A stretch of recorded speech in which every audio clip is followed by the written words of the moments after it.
C'est une tradition à la veille de la fête des mères, la remise de la médaille de l'enfance et des familles. À Saint-Joseph, elles sont 7 médaillées, 6 se sont présentes lors de la cérémonie en mairie.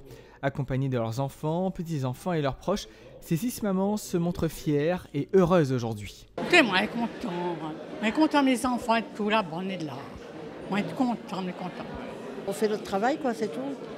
C'est toute l'année, on essaye de voir nos enfants avec un œil droit et les mettre dans les bons droits chemins et dans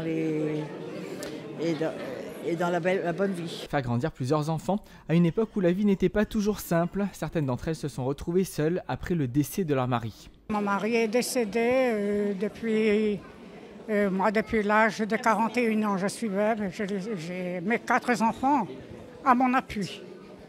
S'il n'était pas mes enfants, moi aujourd'hui, C'était pas facile de prendre la lumière, tout ça, dans ce temps-là, il faut aussi de leur pétrole.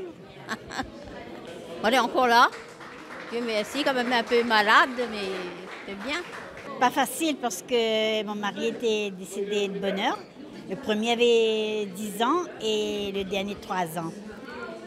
Ah non, pas 3 ans, 7 mois. Elle a fait comme elle a pu, mais elle allait travailler, mais laisse azote toute seule, disons, de bruit azote, et mamie allait travailler pour donner azote à manger. Le maire de la commune tient à présider cette cérémonie chaque année. Il rappelle que les mamans sont souvent des piliers des familles. Cette reconnaissance de la ville et de la nation est nécessaire. Cette année, on voit la très grande partie des mamans, la quasi-totalité, donc, ce sont des veuves et donc des femmes qui ont assumé avec les maris l'équilibre de la famille. Et l'un des enfants vient de nous dire, nous, notre exemple, c'est on était à Grand Coude et notre maman est descendue ici. Et nous, comme des petits canards, nous a suivis. Je trouve que l'image est belle. Une belle cérémonie pour reconnaître et remercier l'engagement et l'implication de ces mamans courageuses pour offrir une éducation et des valeurs à leurs enfants qui font la société d'aujourd'hui et de demain.